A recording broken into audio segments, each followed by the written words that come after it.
எல்லோரும் நல்லா இருக்கீங்களா? சாப்பிட்டீங்களா? நம் மீது இறைவனின் சாந்தியின் சமாதானம் நிலவட்டமாக. முகமது நபி ஸல்லல்லாஹு அலைஹி வஸல்லம் நமக்கு வாழ்க்கையில் A to Z சொல்லி தந்திருக்காங்க. அல்லாஹும் நமக்கு எல்லாத்தையும் சொல்லி தந்திருக்கான். நம்முடைய மார்க்கம் இன்றைய முழுமைப்படுத்தப்பட்டு விட்டதுன்னு சொல்லியிருக்காங்க. எல்லா விஷயமே இஸ்லாம் நமக்கு கற்றுத்தருது. எந்த ஒரு விஷயத்துக்கும் இஸ்லாத்தில் தீர்வு இல்லாமல் இல்லை.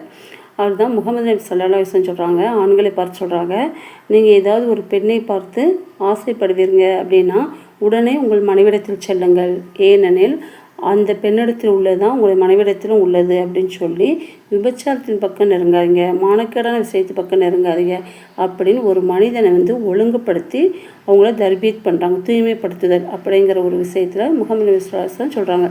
அதை தான் சொல்கிறாங்க, நீங்கள் முதல் பார்வை உங்களுடையது, இரண்டாம் பார்வை சைத்தானுடையது.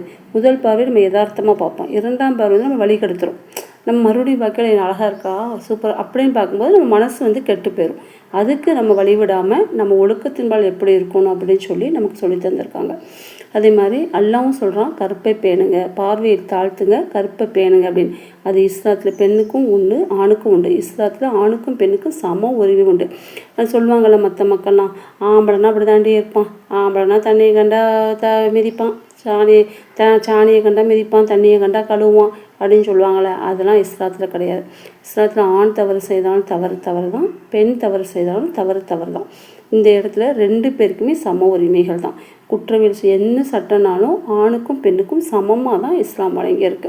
நீங்கள் படித்து பார்த்தீங்க அப்படின்னா தெரியும், இஸ்லாத்துடைய எதிரிகள் இஸ்லாத்து மேலே சாணி எள்ளி வீசணும் என்னென்னமோ சொல்லுவாங்க. ஆனால் நீங்கள் இஸ்லாத்தை படித்து பார்க்கும்போது தான் இஸ்லாம் எப்படிப்பட்டது அப்படிங்கிறது நமக்கு தெரியும்.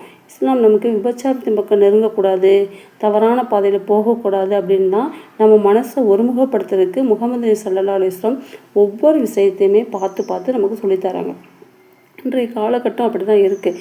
மனிதர்கள் சினிமா போதையில் முங்கி சினிமாவில் எப்படி ஆடைகள் உடுத்துகிறாங்களோ அதே மாதிரி உடுத்துறாங்க. ஸ்லீவ்லெஸ் உடுத்துனா உடுத்து, கை இல்லாமல் வச்சா கை இல்லாமல், அரைக்கால் ட்ரெஸ்னால் அரைக்கால் ட்ரெஸ், அப்படி சினிமாவில் எப்படி காட்டுறாங்களோ அப்படியே உடுத்துறாங்க.